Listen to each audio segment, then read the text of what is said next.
Tonight, you are going to put your child to bed in a room of their own.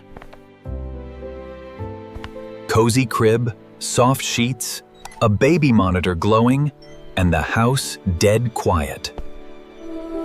You won't think twice about it, right? Well, plot twist. For 99.9% of human history, the baby sleeping alone in a room would have faced a dire outcome by morning. No crib, no monitor, no pediatrician to call. Just the pitch-black darkness, the freezing cold, and a terrifying world outside, full of predators that could smell a newborn from a quarter-mile away. For over 300,000 years, every single one of your ancestors faced the exact same problem. Do you know what the most helpless creature on the entire planet is when it's born? It's not a puppy, it's not a kitten. It's you!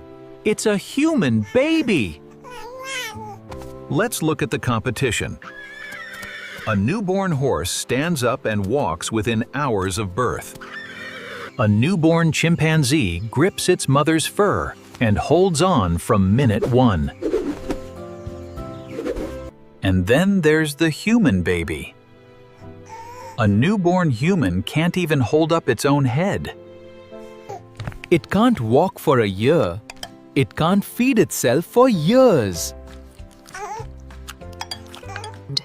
And it cannot survive a single night without someone else keeping it alive. Why did evolution do this to us? Is it a design flaw? Nope. It was a massive evolutionary trade-off.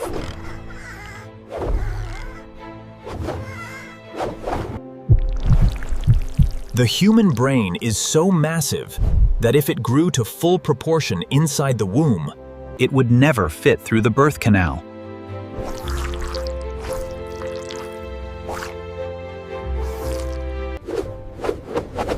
So evolution basically said, let's just birth them at 25% of their adult brain size, and we'll figure out the other 75% outside.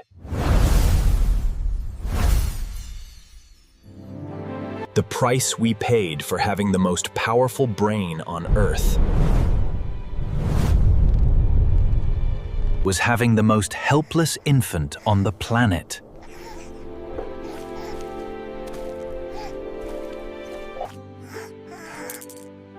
A baby that couldn't cling, couldn't run, and worst of all, couldn't even stay quiet when a predator was close.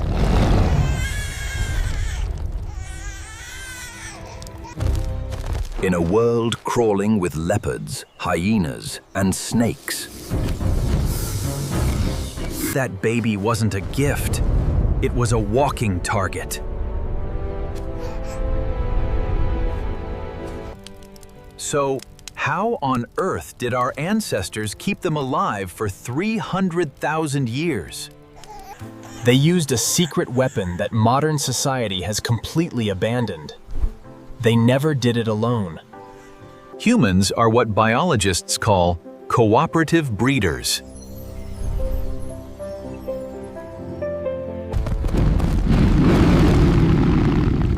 We did not survive because we were individual alpha predators. We survived because we shared the weight.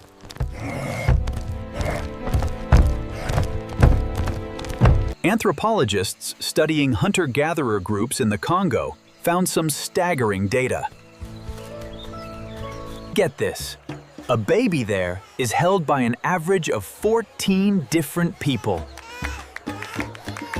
in a single 8-hour period.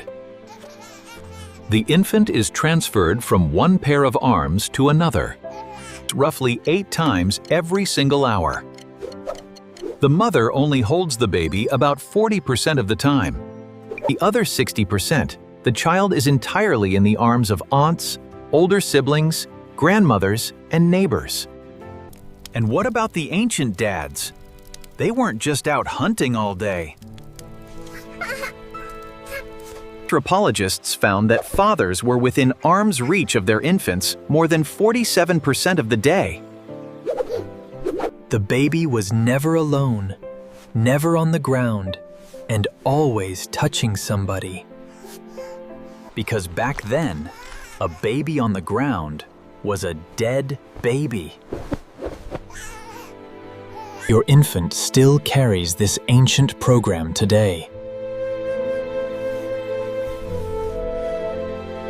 You know that moment when you pick up a screaming newborn, hold it to your chest, and it instantly calms down?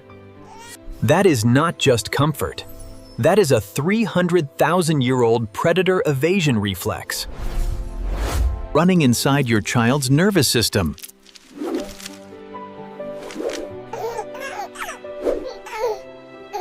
The baby biologically believes it is being carried to safety.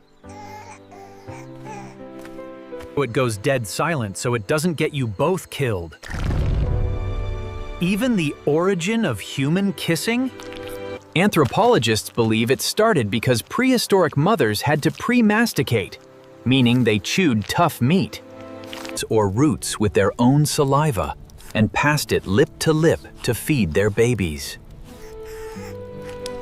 Talk about a hardcore survival strategy.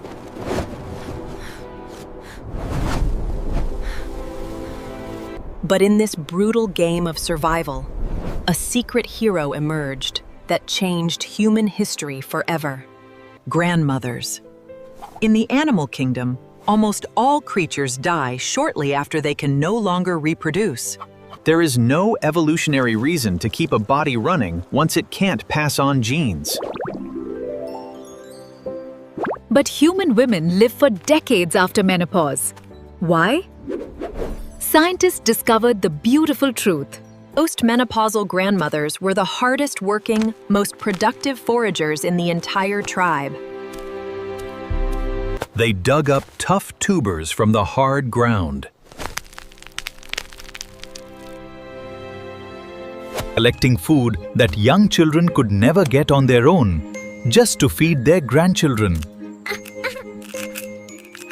Because grandma was feeding the toddler, the mother could safely have another baby sooner.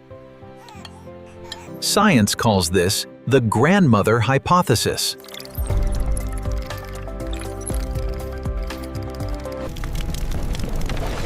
Your long lifespan exists today because 300,000 years ago, An old woman digging roots in the African sun was the only thing standing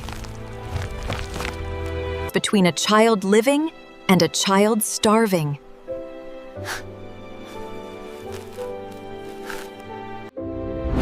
menopause is not a breakdown. It is a grand strategy of love and sacrifice. And here is the part that should heal the heart of every exhausted modern parent watching this. For 300,000 years of human evolution, no human ever raised a child alone. Never. It was always a group, always a village, always a network of hands ready to catch the baby. When you couldn't hold your eyes open anymore.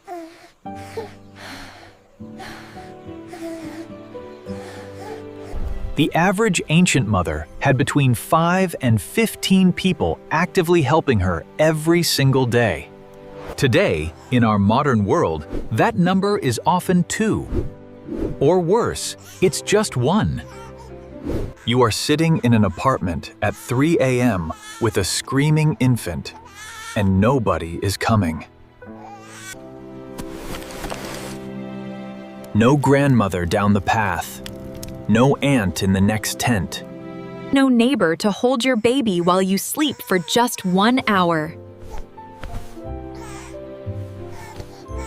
Listen to me carefully. The crushing exhaustion and deep loneliness that modern parents feel is not weakness.